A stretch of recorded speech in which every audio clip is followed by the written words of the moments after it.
Dengar kan kira-kira? Ya.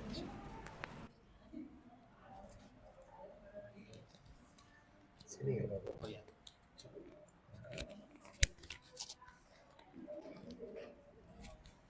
Ini bisa masukkan. Waalaikumsalam. Nah. Ya, cukup. Waalaikumsalam.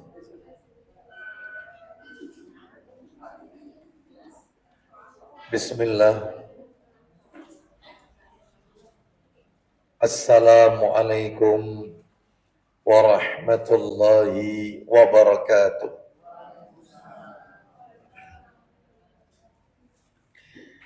Alhamdulillah alladzi bi ni'matihi tatimmus shalihat wa asyhadu an la ilaha illallah wahdahu la syarika lah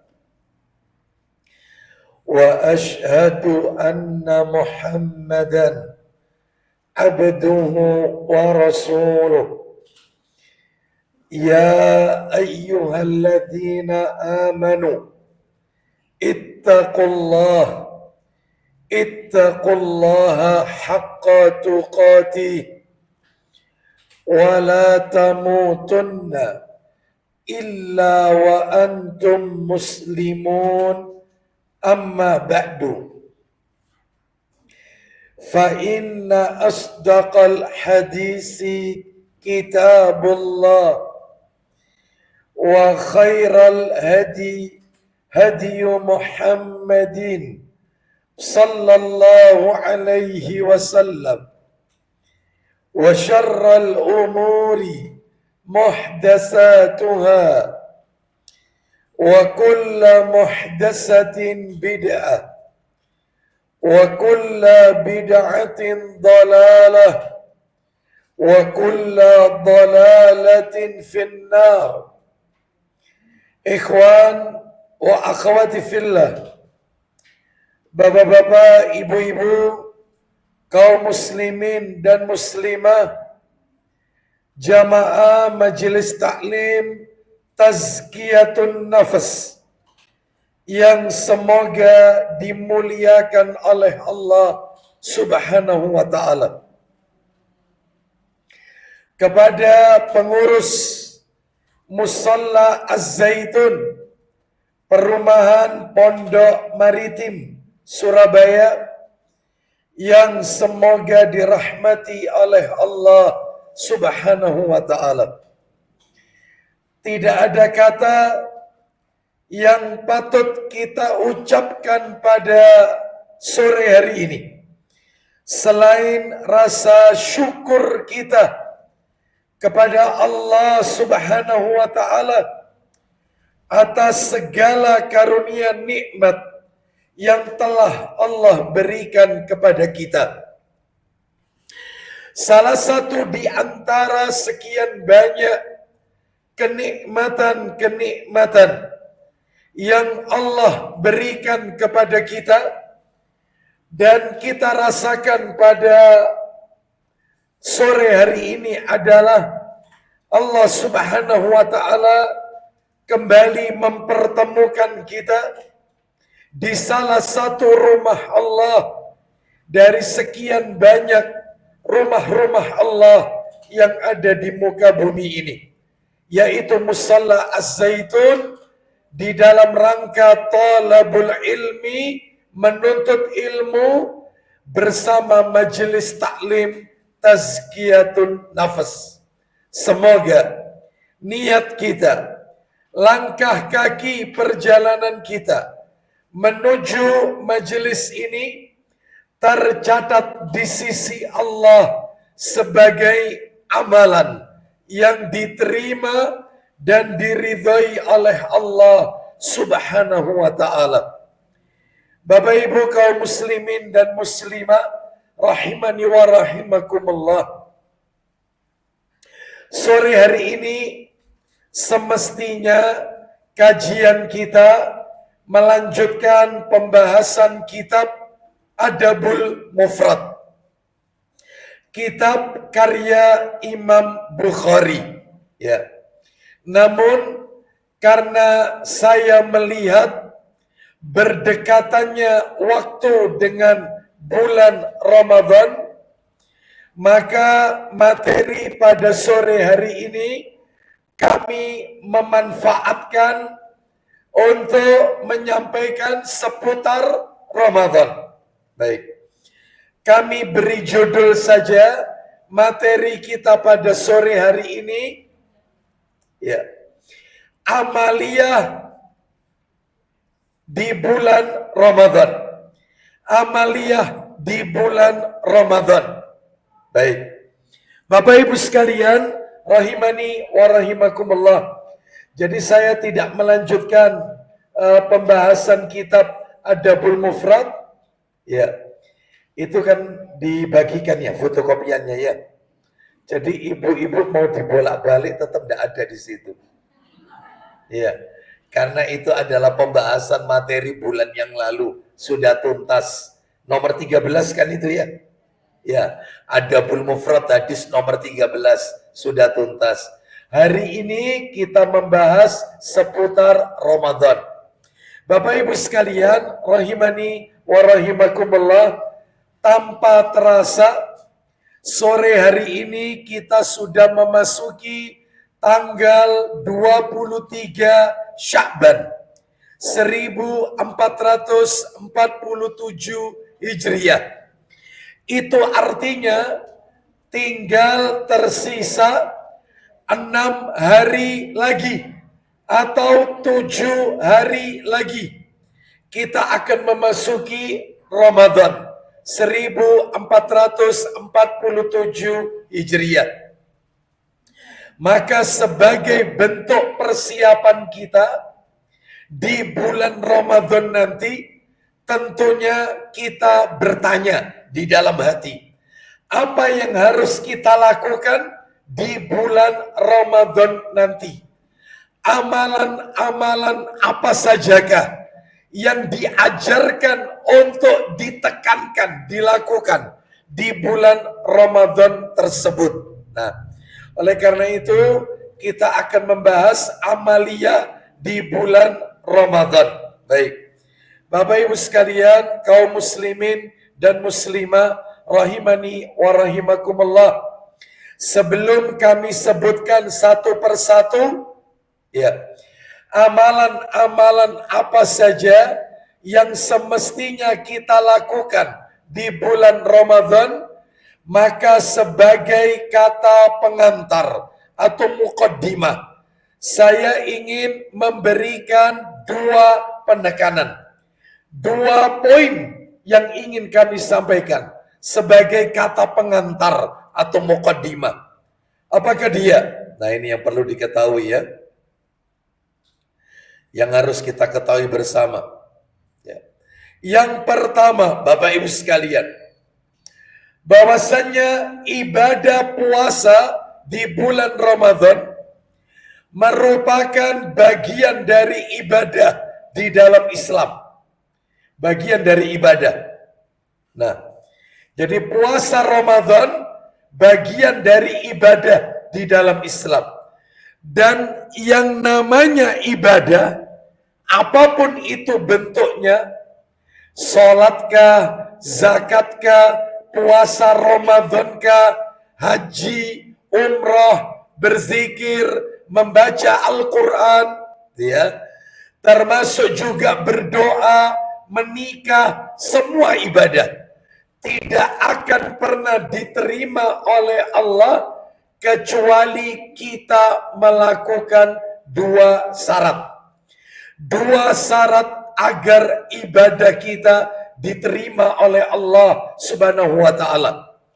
Jadi kalau Bapak Ibu kepingin sholatnya diterima, zakatnya diterima, ibadah puasanya diterima, hajinya mabrur, umrahnya mabrur, ya, seperti itu ya.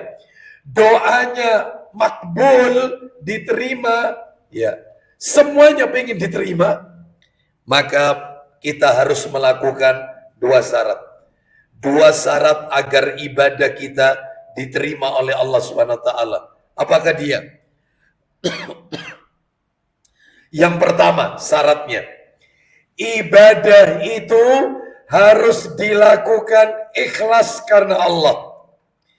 Ibadah itu dilakukan lillah, bukan linnas.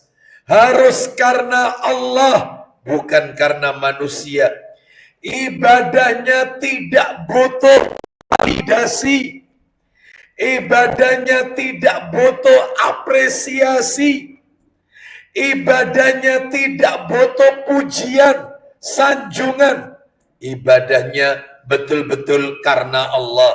Mana dalilnya? Dalil disebutkan di dalam Al-Quranul Karim. Suratnya surat yang nomor 6, Al-An'am. Ayatnya ayat yang ke 162. Kita dengarkan surat nomor 6 Al-An'am ayatnya 162. Saya yakin Bapak Ibu sudah pada hafal, minimal ayat ini familiar di pendengaran kita. Allah Ta'ala berfirman surat nomor 6 Al-An'am ayat 162. Allah Ta'ala berfirman. Mendengar ayat ini? Pernah dengar ayat ini? Ya, artinya, katakan Muhammad, inna solati, sesungguhnya solatku, wa nusuki, ibadahku.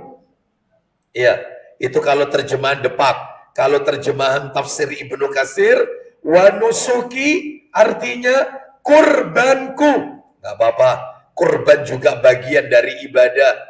Wa mahyaya, hidupku, wa mamati, dan matiku, lillahi rabbil alamin, adalah untuk Allah, Rabb semesta alam. Berarti ibadahnya harus karena Allah, itu baru diterima. Apalagi Nabi pernah bersabda, innallaha azza wa jal la yakbalu minal amali illa ma kana lahu khalisan wa batughiya bihi wajhu. Sesungguhnya Allah azza wa jalla tidak akan menerima amalan seorang hamba illa kecuali makana lahu khalisan wa batughiya bihi wajhu, kecuali amalan itu dilakukan ikhlas mengharap ganjaran pahala dari Allah Subhanahu wa taala. Ini menunjukkan syarat pertama ibadah kalau pengen diterima, apa tadi Bapak Ibu? Kalau pengen diterima ikhlas. Syarat kedua, supaya ibadah kita diterima oleh Allah, kita harus ittiba, muttaba'atur Rasul, mengikuti Rasulullah Sallallahu Alaihi Wasallam, mengikuti suri tauladan beliau, mengikuti petunjuk beliau, karena tidak ada manusia terbaik di muka bumi ini kecuali Rasulullah Sallallahu Alaihi Wasallam. Makanya kita ambil suri tauladannya, ya.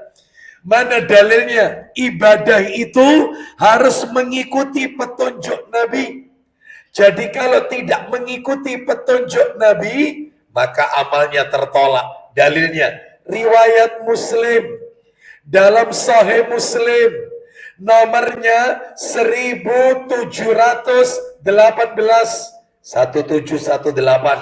Saya bacakan dari Aisyah radhiyallahu anha, ia berkata, Rasulullah sallallahu alaihi wasallam, beliau bersabda, man amila amalan laisa alaihi amruna fahuwa raddun. Artinya, barang siapa yang mengamalkan suatu amal ibadah, apapun bentuknya ya, yang kami tidak pernah mengamalkannya, amalannya tertolak, tidak diterima oleh Allah Subhanahu wa taala. Makanya ibadah tidak boleh ngawur. Ibadah itu tidak boleh pakai dalil sing penting api. Enggak. Ibadah itu sing penting mengikuti petunjuk Rasulullah sallallahu alaihi wasallam. Karena api baik menurut kita belum tentu api menurut Allah dan Rasulullah sallallahu alaihi wasallam. Ya, baik, itu syarat yang kedua. Sekarang kita lanjutkan Bapak Ibu sekalian, muqaddimah yang nomor 2. Ya, jadi saya awali dulu dengan muqaddimah sebelum masuk materi inti. Jadi muqaddimah yang pertama intinya syarat ibadah kalau pengen diterima Allah harus ikhlas dan mengikuti petunjuk Nabi. Lah muqaddimah yang kedua, yang terakhir sebelum masuk materi inti kita, yang kedua, Bu, Pak, orang beribadah itu harus tahu ilmunya, harus berilmu. Ibadah tanpa ilmu maka sia-sia, tidak akan diterima oleh Allah Subhanahu wa taala. Orang sholat butuh ilmunya, orang menunaikan zakat harus tahu ilmunya, orang puasa Ramadan harus tahu ilmunya, apalagi haji, umrah, maka harus mengikuti ilmu manasik haji dan umrah. Apalagi berdoa harus tahu ilmunya, termasuk menikah. Suami tidak punya ilmu, istri tidak memiliki ilmu, jangan harap rumah tangganya akan awet sampai menghadap Allah. Saya yakin rumah tangga yang tidak ditopang dengan ilmu akan berakhir di meja hijau alias talak perceraian. Itu gara-gara nggak punya ilmu. Makanya Rasulullah sallallahu alaihi wasallam beliau pernah bersabda, riwayatnya riwayat Muslim. Apa kata Nabi? Man salaka tariqan yaltamisu fihi ilman sahalallahu lahu bihi tariqan ilal jannah. Artinya, barang siapa menempuh jalan untuk mencari ilmu seperti yang Bapak Ibu lakukan sore hari ini, meskipun hujan gak peduli, tetap taklim, menempuh jalan untuk mencari ilmu. Apa katanya Rasulullah berikutnya? Maka Allah akan memudahkan baginya jalan menuju surga. Bayangkan, mudah-mudahan kita termasuk di dalamnya. Saya yakin Bapak Ibu dalam hati pasti bertanya, Ustadz, jalan menuju surga itu kan banyak. Sholat, jalan menuju surga. Zakat, jalan menuju surga. Berbakti kepada orang tua, itu juga jalan menuju surga. Kenapa kok yang disebut itu ilmu? Kenapa kok tidak man salaka tariqan yaltamisu fihi solatan, fihi zakatan, fihi sauman? Kenapa kok fihi ilman? Kenapa kok ilmu? Padahal jalan ke surga itu banyak. Ya, jawabannya adalah tidak ada jalan pintas yang mendekatkan seorang hamba dengan surganya Allah kecuali menuntut ilmu. Karena semua ibadah butuh ilmu. Lalu membaca Quran harus tahu ilmu tajwid, harus tahu makhrajul huruf, sifat huruf. Kalau ketemu hukum bacaan ini, bacanya gimana? Ada ilmunya. Semuanya harus pakai ilmu. Makanya termasuk Ramadan kita nanti ini harus dibekali dengan ilmu. Nah, makanya saya akan sampaikan amalan-amalan yang Nabi ajarkan di bulan Ramadan. Apa saja? 13 amalan yang Nabi ajarkan di bulan Ramadan. Ya. Apa saja itu? Satu, yang pertama. Yang pertama adalah amalannya Bapak Ibu yang harus kita lakukan, ditekankan. Kita lakukan di bulan Ramadan. Yang pertama adalah melaksanakan ibadah puasa. Puasa, jelas. Di bulan Ramadan kita harus puasa, jelas. Kenapa? Hukumnya wajib. Bahkan puasa Ramadan itu termasuk rukun Islam apa tidak? Iya, rukun Islam. Makanya wajib. Mana dalilnya? Mana dalilnya di bulan Ramadan kita wajib menjalankan puasa? Dalilnya di dalam Al-Quran. Insya Allah Bapak Ibu hafal. Al-Baqarah 183. Al-Baqarah 183. Ya ayyuhalladzina amanu kutiba alaikumus siyam kama kutiba alal ladzina min qablikum la'allakum tattaqun. Wahai orang-orang yang beriman, diwajibkan atas kalian berpuasa. Berarti puasa Ramadan wajib sebagaimana telah diwajibkan atas orang-orang sebelum kalian. Sebagaimana diwajibkan orang-orang sebelum kalian. Agar kalian menjadi orang yang bertakwa. Oh, ya. Berarti hukumnya wajib.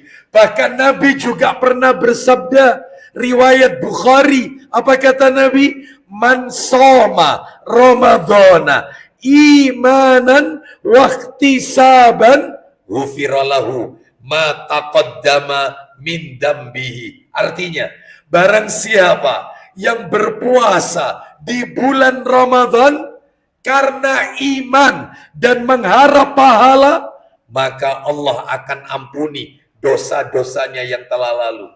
Mudah-mudahan puasa Ramadan kita di tahun ini menjadi penyebab diampuninya semua dosa-dosa kita. Mudah-mudahan Allah pertemukan kita dengan Ramadan di tahun ini. Nah, itu ya. Baik, sekarang yang nomor 2 amalannya. Amalan nomor 2 yang menunjukkan ini termasuk amalan di bulan Ramadan. Apa itu yang kedua? Yaitu melaksanakan sholat tarawih bersama imam sampai imam selesai. Melaksanakan sholat tarawih bersama imam sampai imam selesai. Saya yakin ibu-ibu, bapak-bapak pasti bertanya, Ustadz, kok pakai ada embel-embel kalimat bersama imam sampai imam selesai? Kenapa? Karena memang ada dalilnya. Makanya mohon maaf ini Bapak Ibu, panjenengan yang sholat tarawih pergi ke masjid, tolonglah jangan pernah ninggalkan witirnya imam. Jadi sholatlah bersama imam, sak witirnya, sak kelarnya. Kenapa? Nih saya bacakan dalil. Riwayat Abu Dawud begini. Rasulullah sallallahu alaihi wasallam beliau bersabda, "Innar rajula idza shalla ma'al imam hatta yansarifa husiba lahu qiyamu lailatin." Artinya, sesungguhnya seseorang yang mengerjakan sholat bersama imam sampai imam selesai, berarti sakwitirnya, maka dia mendapatkan ganjaran pahala seperti sholat semalam suntuk. Semalam suntuk. Lo bisa jadi lo, kita setelah tarawih tidur istirahat, ternyata tidurnya kita tercatat seperti orang yang sholat sampai pagi, subuh. Bayangkan. Makanya kalau imam belum kelar, kita pulang, gak ikut witirnya imam, maka panjenengan gak dapat pahala ini, gak dapat. Sia-sia, eman, rugi, besar, dianggap sholat sampai pagi. Bayangkan, kan ibadah enak ini. Kita gak ngapa-ngapain, istirahat, ternyata kita dicatat seperti sholat malam sampai subuh. Gara-gara kita terawihnya sampai witirnya imam. Ya, lah ternyata di masyarakat kita, Bapak Ibu sekalian, macam-macam. Ternyata, maaf, ada orang itu yang ketika sholat tarawih, ya belum witir sudah ditinggal pulang. Alasannya klasik, ya. Dan ini perlu diluruskan. Alasannya, Ustadz, nanti malam saya itu pengen tahajud Ustaz. Makanya witir saya tak taruh nanti setelah tahajud. Lah kalau saya ikut imam sak witirnya, katanya witir itu penutup sholat malam. Lah aku tidak bisa sholat tahajud lagi. Makanya saya tidak ikut witir. Witirnya tak taruh nanti aja setelah tahajud. Ini perlu diluruskan. Jadi Pak, Bu, witir itu boleh dikerjakan setelah Isya, itu boleh. Boleh. Ya. Terus nanti malam baru tahajud. Jadi witir dulu, tahajudnya belakangan. Witir didulukan, tahajudnya di belakang. Boleh, nggak apa-apa. Boleh. Iya. Tapi nanti yang sholat tahajud jangan ditutup witir lagi. Karena tidak boleh satu malam 2 kali witir. Jadi dibalik itu boleh. Abu Bakar As-Siddiq radhiyallahu anhu pernah ditanya, wahai Abu Bakar, yang tanya Nabi, kapan kamu sholat witir? Apa kata Abu Bakar? Setelah Isya. Umar ditanya, kalau engkau Umar, kapan sholat witirmu? Katanya Umar radhiyallahu anhu, aku sholat witir di akhir malam setelah tahajud. Apa kata Nabi? Engkau Abu Bakar, orang yang berhati-hati. Dan engkau Umar, orang yang diberikan kekuatan oleh Allah. Berarti dua-duanya direferensikan oleh Nabi. Boleh, Nabi tidak melarang. Nggak apa-apa. Jadi tolong ikut sampai witirnya imam saja. Ada lagi yang klasik. Ustadz, saya itu ndak ikut witirnya imam karena imamnya itu telulikur Ustadz. Makanya saya dapat 8 rakaat, saya ndak ikut imam, saya ndak ikut nerusno. Saya pulang witir sendiri, saya di rumah karena imamnya 23. Ya apa ini? Perlu diluruskan. Gini, Pak, Bu, mohon maaf. Sholat malam itu tidak dibatasi jumlahnya. Yang dibatasi itu waktunya. Waktunya. Nabi kan bilang, sholatul lail masna. Sholat malam itu 2 rakaat salam, 2 rakaat salam. Terus apa kata Nabi? Apabila kalian khawatir subuh itu masuk, maka segera tutup witir 1 rakaat. Berarti jumlahnya tidak dibatasi, yang dibatasi itu apanya? Waktunya. Gak apa-apa. Panjenengan mau terawih 40 rakaat, witirnya 3, monggo. Gak apa-apa. Gak dibatasi. Ya, baik. Jadi tolong jangan pernah meninggalkan imam. Eman. Pahalanya besar soalnya. Sekarang amalia nomor 3. Sebelum yang nomor 3 ini, sebelum masuk nomor 3, perhatikan. Rasulullah SAW pernah bersabda, riwayat Bukhari terkait sholat tarawih. Apa kata Nabi? Man qama. Kalau tadi kan man soma, puasa. Ini tidak. Man qama Ramadhana imanan wahtisaban ghufirallahu ma taqaddama min dambi. Barang siapa yang menegakkan sholat di bulan Ramadan, siapa yang berdiri di bulan Ramadan, maksudnya sholat tarawih, maksudnya karena iman dan mengharap pahala, Allah ampuni dosanya yang telah lalu. Lu bayangkan, sholat tarawih peluntur dosa.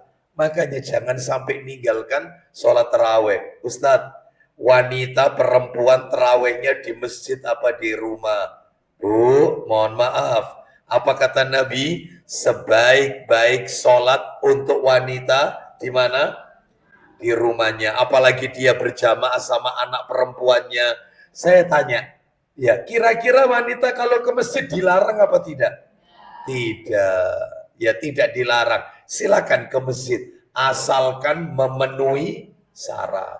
Apa syaratnya? Tidak memakai harum-haruman. parfum. 2, tidak berhias. Karena ada wanita itu pergi ke masjid, sininya merah, sininya biru. Anda cari warna apa saja, ono kabeh. Ya, ada semuanya. Ijo muda, ijo toska, ya, ijo tua, ijo lumut, ijo botol, ono kabeh. Ya, mari diantemi wong misalnya. Ya, itu ya, jangan, gak usah berhias. Yang ketiga, izin sama mahramnya, izin. Yang nomor 4, dari rumah pergi ke masjid tidak terjadi fitnah, tidak menimbulkan fitnah. Maksudnya fitnah, banyak yang godain. Assalamualaikum, assalamualaikum. Yang direk. Itu ya.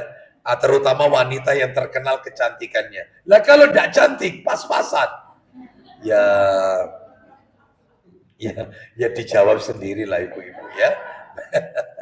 Baik, jadi lebih baik memang di rumah. Sholatnya wanita yang paling dicintai Allah itu di bagian paling gelap dari rumahnya. Rumah yang paling utama. Bukan berarti nggak boleh ke masjid, boleh. Baik, kita lanjut nomor 3, amalan nomor 3. Membayar zakat fitri atau zakat fitrah, sama saja. Sebenarnya yang paling pas itu zakat fitri. Karena hari rayanya Idul Fitri, bukan Idul Fitrah. Bukan. Zakatnya fitri. Ya, karena ini dikeluarkannya dekat hari raya soalnya. Dikeluarkannya.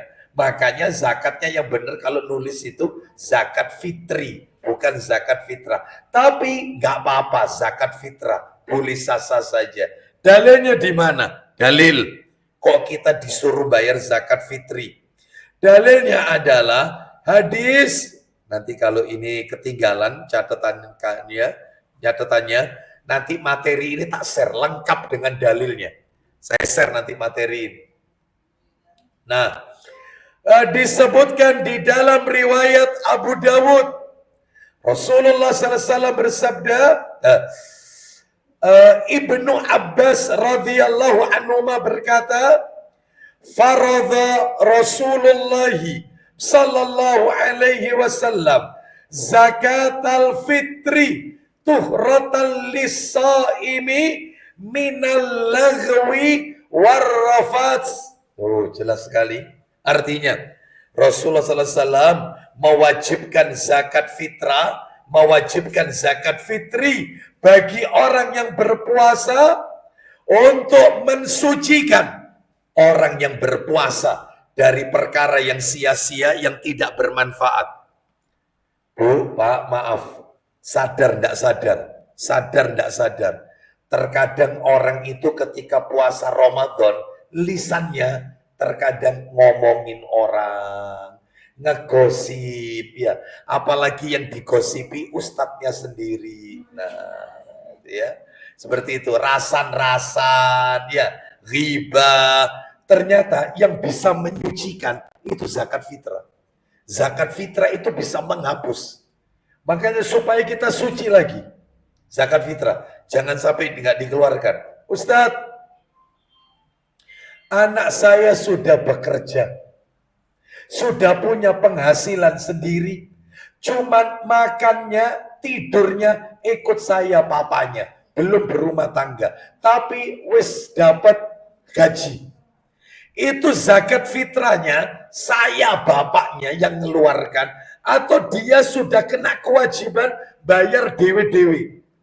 Jawabannya adalah seorang ayah boleh mengeluarkan zakat fitrah untuk anaknya yang sudah bekerja. Namun dengan catatan, apabila dia ingin mengeluarkan, izin sama anaknya. Nah, zakat fitrahmu tak bayari bapak. Nah, izin dulu. Misalnya anaknya berkata, nggak usah pak, saya kan sudah kerja, sudah dapat gaji apa bulanan lagi, wes biar saya sendiri. Nah, nggak apa-apa, boleh. Ustadz, saya punya pembantu rumah tangga sama sopir, yang bayari zakat fitrahnya siapa? Ya majikannya lah, Anda yang bayarkan. Sopir, pembantu, Anda yang bayarkan. Ustadz saya hamil. Ya, ini bayi saya ini nanti tak keluarkan zakat fitrah ataukah tidak? Ya, jawaban yang paling roji, jika janin itu sudah ditiupkan ruh, berarti usia kandungan di atas 4 bulan, ya, maka boleh dikeluarkan zakat fitrahnya. Ini pernah dilakukan oleh sahabat Utsman bin Affan radhiyallahu anhu. Boleh, sah-sah saja. Sah. Jadi anak dalam kandungan tetap dizakati. Zakat fitrah maksud saya, ya, bukan zakat mal, zakat fitrah. Ya, baik. Dan zakat fitrah ini zakat bahan makanan pokok. Makanan pokok di negeri kita apa? Beras. Meskipun orang Madura makan jagung, orang Maluku makan sagu, maka zakat fitrahnya tetap berupa beras, bahan makanan pokok nasional.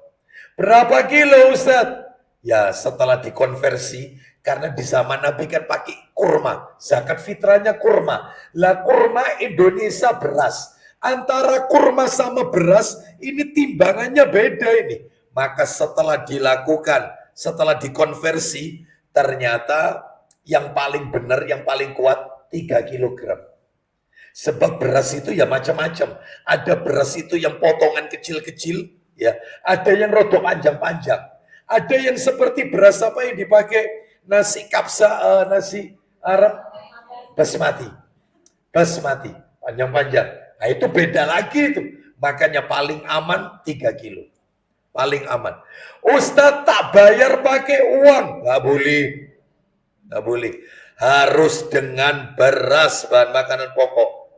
Jadi kita bayar ke masjid itu bawa beras, bukan bawa uang, masjidnya suruh belikan beras. Bukan, kita yang nyetor beras.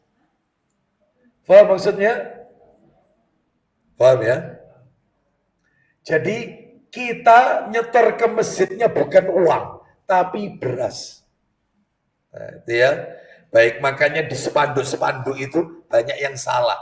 Masjid itu. Kami menerima zakat mal dan zakat fitrah. Beras 3 kilogram atau garis miring uang sebesar 60.000 misalnya. Salah itu. Gak pakai uang 60.000, cukup beras. Ustadz, saya sudah bayar zakat fitrah. Sudah tak kasihkan masjid beras saya. Ternyata Ustadz masjid itu dapatnya beras sampai 1 ton Ustadz. 1 ton. Lah takmirnya kewalaan. Sehingga tidak langsung dibagikannya sama takmir seminggu setelah Idul Fitri. Separuh dibagi sebelum Idul Fitri, separuh dibagi setelah Idul Fitri. Bagaimana Ustadz? Takmirnya dosa apa tidak? Jawabannya tidak boleh. Karena takmirnya itu amil. Yang dosa itu kalau Anda nyetornya itu habis sholat Idul Fitri. Nggak zakat itu namanya. Sodako. Paham ya? Yang penting Anda nyetorkannya sebelum Idul Fitri. Perkara nanti sama takmir dibagi setelah Idul, nggak masalah. Paham sampai di sini? Lihat, Ustadz, saya nanti biasanya Ustadz kalau Idul Fitri H-4 saya mudik ke Banyuwangi. Rumah ibu saya Banyuwangi, saya Surabaya KTP saya. Zakat fitrahku ini tak bayar di mana Ustadz? Di Surabaya atau di Banyuwangi? Rumusnya ada. Gimana rumusnya? Perhatikan rumusnya. Zakat fitrah lo ya, bukan zakat mal, zakat fitrah. Rumusnya gini. Zakat fitrah sama dengan mengikuti badan. Jadi badan Anda ada di mana, di situ Anda keluarkan zakat fitrah. Berarti kalau kasusnya orang tadi, dia mudiknya ke Banyuwangi, itu zakat fitrahnya dibayar di mana? Bagus. Itu jawaban yang benar. Jadi tidak usah telepon anaknya di Surabaya. Bayaran ya zakat fitrah ibu. Ya, nah, nggak perlu. Termasuk ada jamaah kita yang berangkat umroh sampai Idul Fitri di Mekah. Itu nanti zakat fitrahnya ya di Mekah. Loh, memang ada petugasnya, ada. Dibagikan di sana. Tidak perlu telepon anaknya di Indonesia. Tolong tokno zakat fitrah berasnya papa, mbak mama, bayaran kayak no di masjid. Gak usah. Gak usah. Di mana Anda, Ustadz? Saya tinggal di Amerika. Oke. Zakat fitrah saya Ustadz berarti kan di Amerika. Yes. Orangnya kafir kabeh Ustadz. 1, 2. Soge kabeh. Wangel dari orang miskin Ustadz. Ya apa? Lah kalau kayak gini kasusnya beda. Dibayar di tanah air. Paham sampai di sini? Nah, jelas ya kira-kira ya?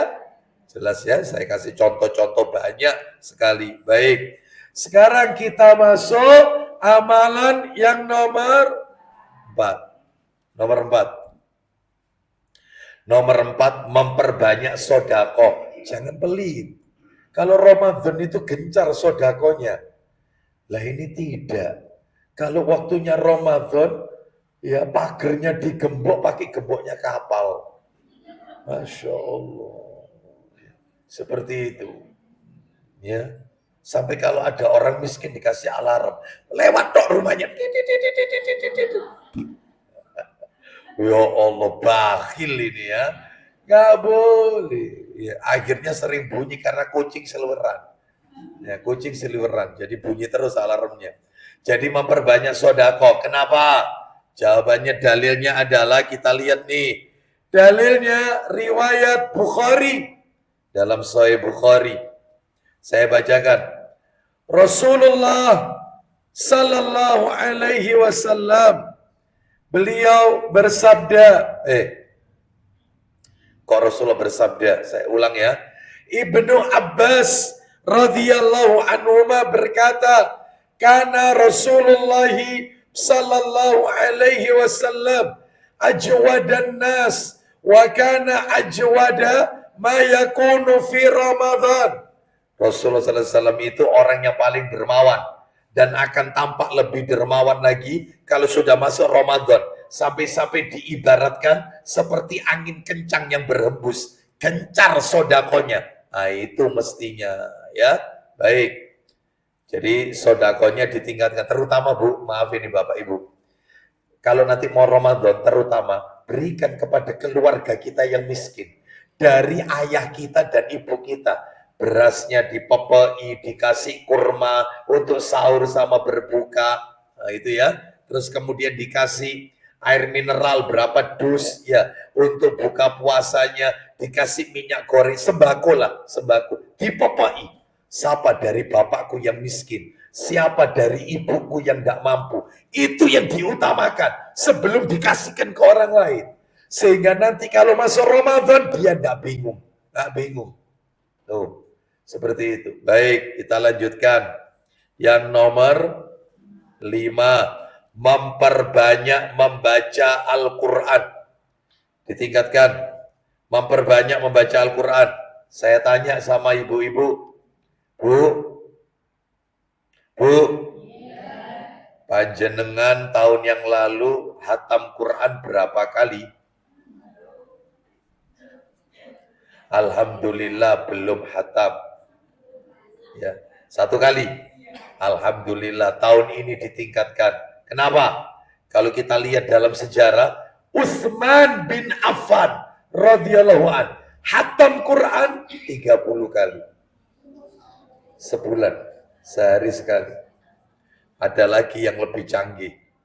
Imam Syafi'i rahimahullah, Imam Ahlus Sunnah wal Jamaah, yang konon katanya negeri kita ini mazhabnya mayoritas pakai Syafi'i. Itu kalau di bulan Ramadan hatam Quran 60 kali. Sehari 2 kali. Ayo. Ayo. Ustadz, gak kerja koyo Ustadz. Ya. Gimana caranya supaya bisa cuti? Cuti, suami Anda cuti mestinya. Mosok 11 bulan kerja terus. Wayai kalau Ramadan cuti.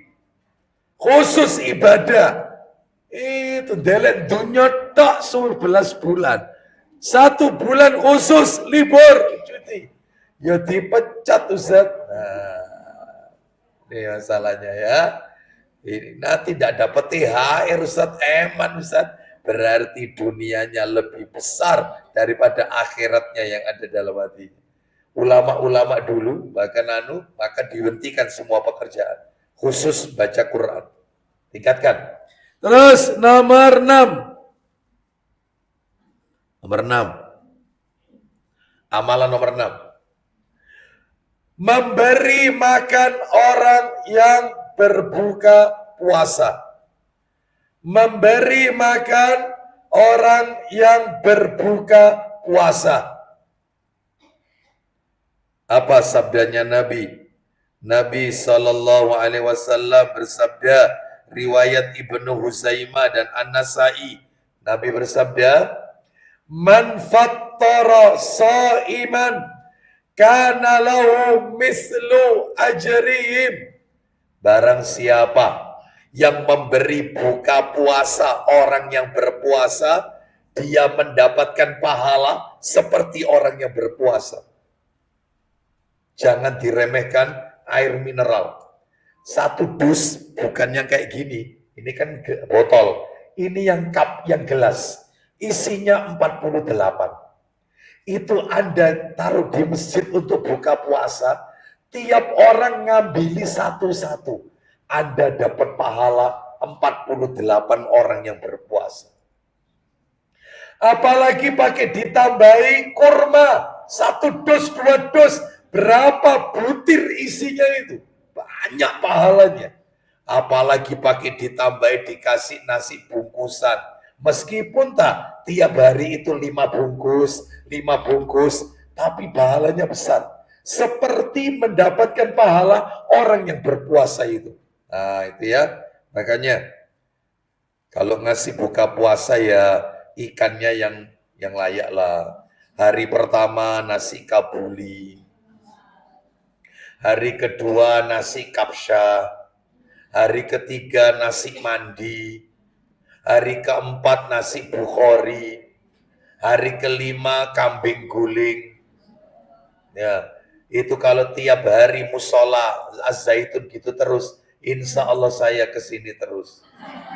Insya Allah. Lah ini tidak, bungkusan dibuka mesti ketemu tahu. Tahu dipegang kena angin ke kanan miring ke kanan. Kena angin ke kiri miring ke kiri. Kenapa? Bukan tipis, lembut. Lembut. Ya, dikasih telurnya separuh cumplung lagi tidak ada kuningnya. Ya Allah, sampai pernah nasinya tak angkat. Orang bertanya, Pak Ustadz kenapa nasinya diangkat? Coba sampean cari barangkali kuning yang gelundung. Ya.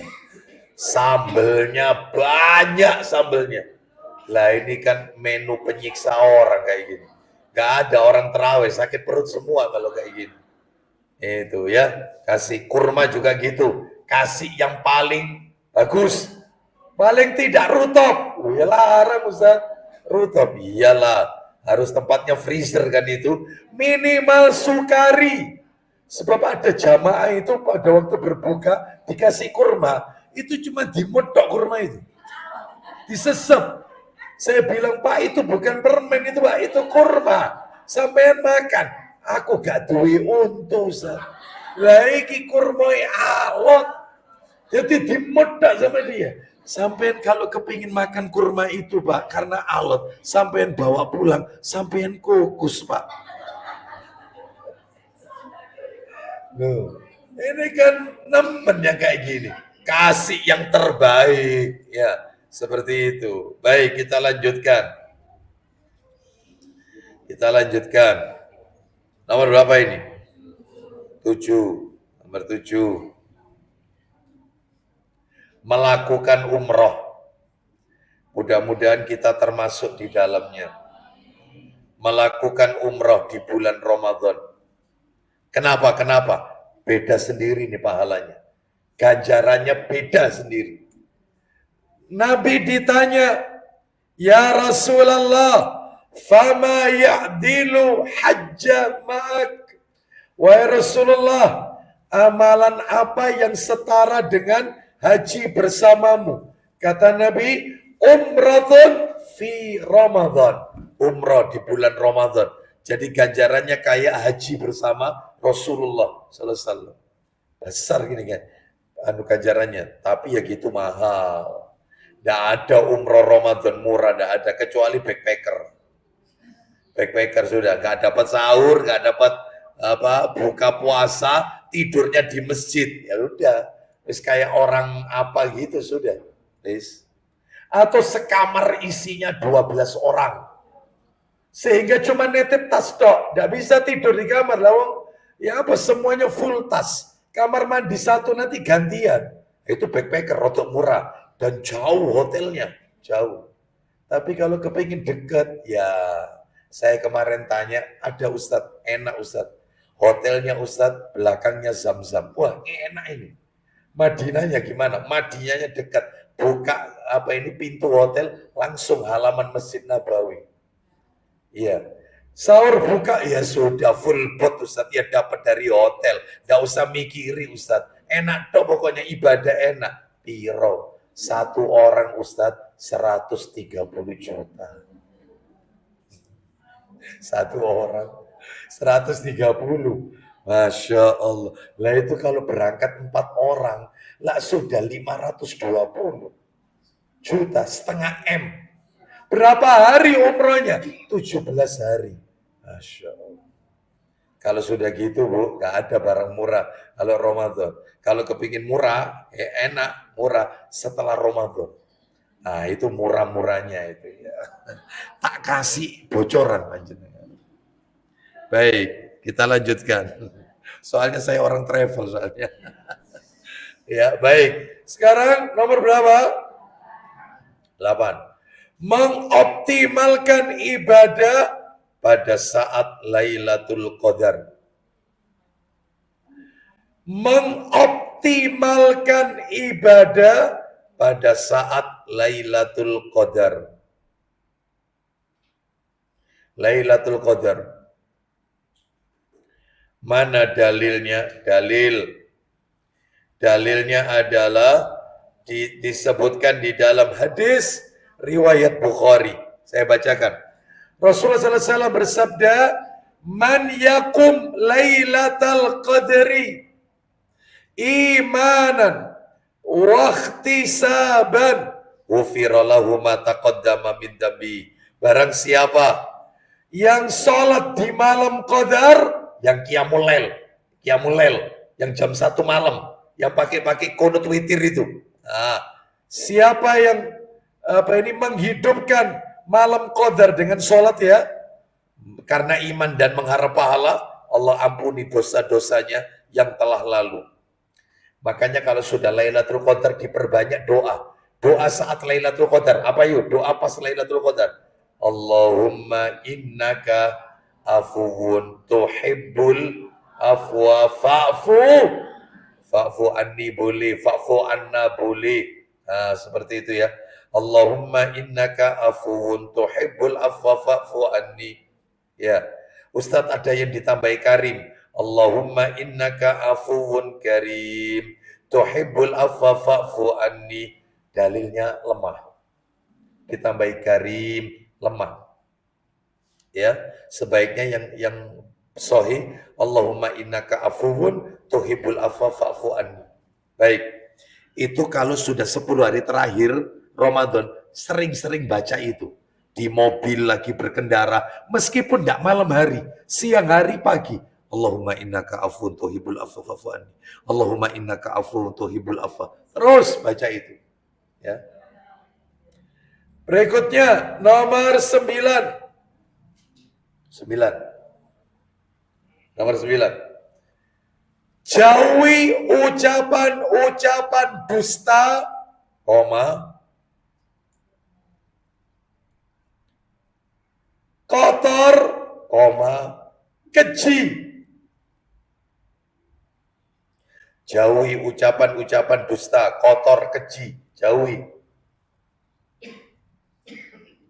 Ya, dijauhi. Jangan, saya mau tanya, jangan marah-marah. Ustadz, wanita itu suka ngomel, doai. Jangan sering ngomel nanti di bulan Ramadan, yang sabar supaya pahalanya tidak berkurang. Ya, seperti itu. Perempuan itu kalau tidak ngomel, gak enak Pak Ustadz. Ya, seperti itu. Ya jangan dibiasakan. Ya, baik. Jadi jauhi. Kenapa? Rasulullah SAW bersabda, riwayat Bukhari. Apa kata Nabi? Man lam yada qawla zuri wal amala bihi falaisa lillahi hajatun fi an yada'a ta'amahu wa syarabahu. Barang siapa yang tidak meninggalkan ucapan dusta, kata-kata kotor, Allah nggak butuh dia meninggalkan puasa atau tidak. Allah nggak butuh dia mau puasa mau enggak, Allah nggak butuh. Gagal total sudah. Ya. 10. Iktikaf. Iktikaf. Ustadz, iktikaf ini harus ngebleng di masjid Ustadz, nggak pulang-pulang semampunya. Tidak harus 24 jam ngebleng di masjid. Memang yang afdol nggak pulang-pulang, itu yang afdol 10 hari terakhir. Tapi kalau ibu-ibu sebagai ibu rumah tangga, sebagai istri, panjenengan juga punya banyak amanah atau tanggung jawab, maka nggak apa-apa. Cuman ikut yang sholat yang jam 1 itu biasanya qiyamul lail sampai menjelang subuh. Setelah itu habis subuh pulang, setelah itu melakukan aktivitas. Nanti malamnya lagi, gitu lagi, nggak apa-apa. Hanya 3-4 jam di masjid nggak masalah. Semampu kita. Nggak harus tidur di masjid, yang bawa bantal, ya itu yang paling afdal memang.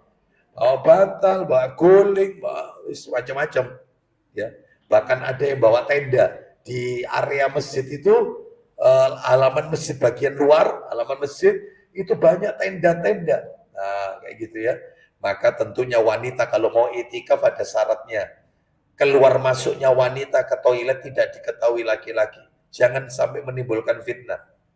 Apalagi wanita mau ke toilet lepas jilbabnya kelihatan orang lain, nggak boleh, jangan. Berarti masjid ini tidak layak untuk kita jadikan tempat itikaf. Betul-betul terpisah. Betul.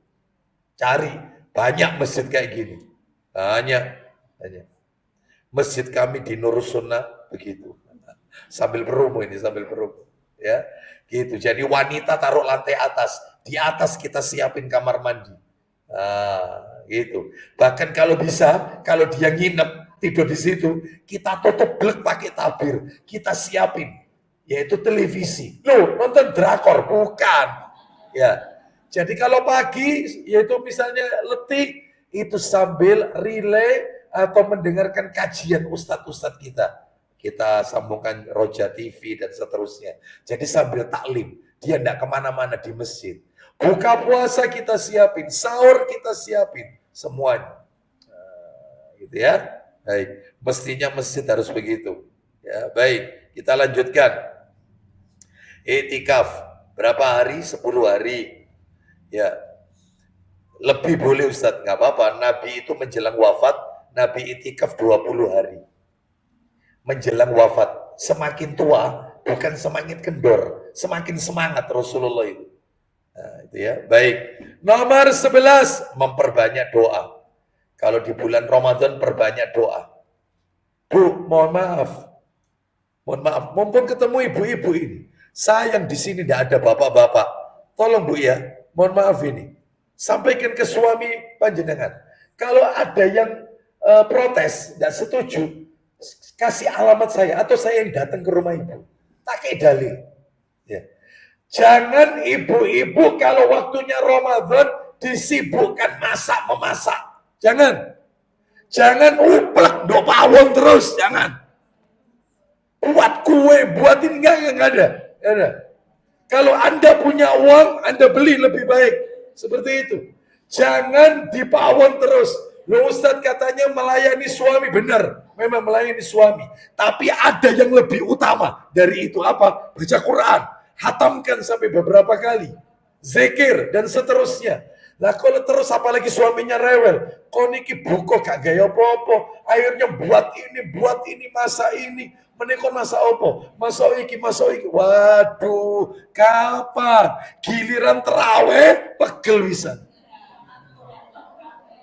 Dipelosoro ambek wong lanang. Heran saya, jangan, Anda yang punya uang, tutup, pawon tutup, beli. Bolehlah sekali sesekali. Ya seminggu sekali masak yang enak boleh. Tidak harus tiap hari enggak. Maksud saya apa? Biar wanita itu punya saya mau tanya, setuju tidak Anda? Selesai, setuju. Hah? Tergantung uangnya sekarang. Rezeki minallah. Minta sama Allah. Iya, itu. Sebab ada suami itu sampai dijadwal. Kontino pertama masuk gule. Terus kontino iki masuk iki. Jadi terus ini. Nanti sudah lemes, sudah sekait enak turu sahur. Sahur kedandapan nyiapno di dapur. Ini sudah pagi ngurusi anak sekolah, belum lagi ngurusi suami. La ilah. Terus kapan? Contoh kalau taklim, makanya saya sering kali marah itu kadang-kadang ada ibu-ibu bawa anak kecil, anaknya rewel sehingga ganggu taklim. Titipkan anak Anda itu kepada suami Anda. Giliran dia taklim sendirian, enak khusyuk. Begitu dekne perai di rumah, terus istri mau ke taklim, loh kamu anakmu, aku tak istirahat. Loh. Ada enggak yang kayak gini?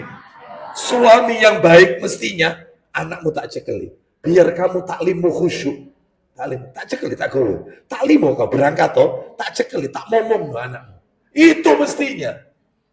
Nanti Ramadan, kon gak usah bingung masak, gak usah. Ayo, aku pengen mlebu surga, kamu juga pengen masuk surga. Ayo Ramadan ini supaya tenang, khusyuk, tumaknina, wis gak usah ribet masakan. Gampang bisa beli nanti. Itu suami yang terbaik yang kayak gitu itu. Sampaikan ke suami Anda ya. Sampaikan. Kepingin tahu ceramahnya Ustadz Firanda? Nih, bukan saya yang ngomong ini. Nih, perhatikan ya, kita dengarkan.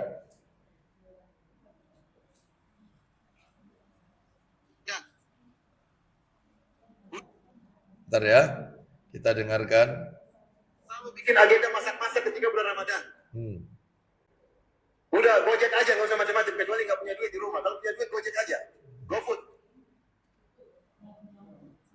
Masak bolehlah sesekali, masak kue enak-enak, mungkin seminggu sekali. Kalau tiap hari masak enak-enak terus, pilih bahan 1 jam, masak 1 jam, menghidangkan setengah jam.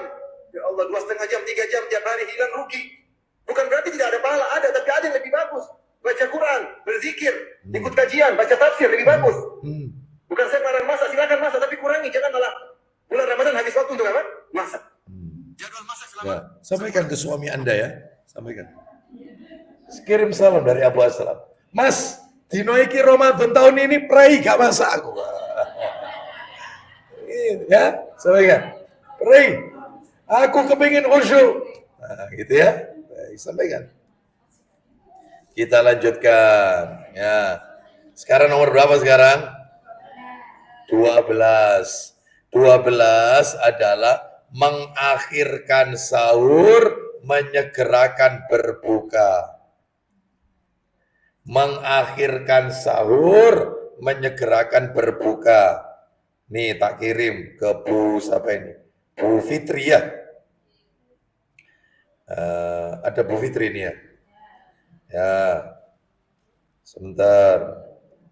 Tak kirim, nanti kirimkan ke grup Tazkiyatun Nafas. Mana ini tadi Bu Fitri, sama satunya tadi Bu siapa tadi ya?